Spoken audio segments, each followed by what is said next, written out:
Alam niyo ba, galing kami sa galing kami sa baba. Sabi, punta namin daw yung Pilipina, si Julie. Julie, no? Julie.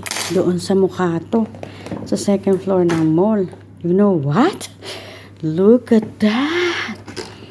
Bigay lang niya yan. Oh my! Too much! Too much blessing! Too much provisions of God. Ang galing-galing talaga. Amazing God. Naku po talaga. Look! Kasi hindi na nila yan ibebenta. Kinabukasan, pinamimigay na nila. Naka-vibes ko yung Ang galing-galing talaga ng Panginoon. Look at that. Yan yung mga naka-display sa kanila na hindi na nila mabebenta kasi tulad yan, may kamatis na yan. Kasi papalitan na nila yan. Ibinababa nila yan doon sa kasamahan nila sa hotel na mga Pinoy. Kaso, nagsawa na. So, kanina kinausap niya kami. Wow. Sabi niya,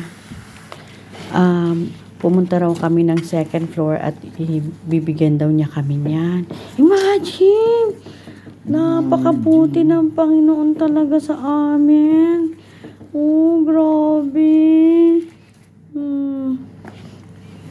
Talaga naman. Too much blessings.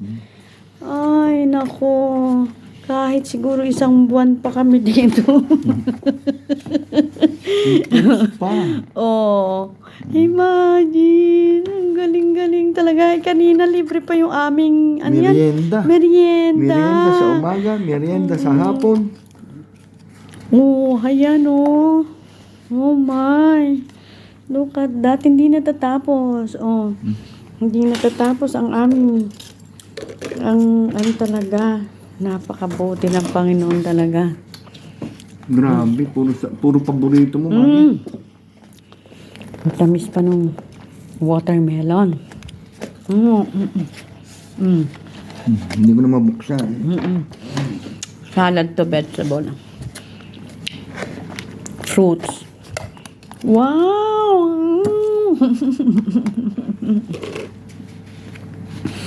Kung bibili mo yan kasi nandito sa mall, mahal. Grabe. Imagine. Dami talaga, oh. Kain na. Wow.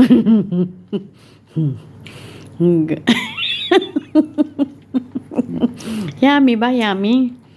Yummy. Mahalin sa Pinas.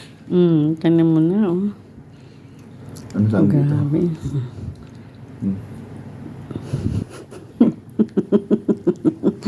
Thank you, Lord. Thank you. Amen po.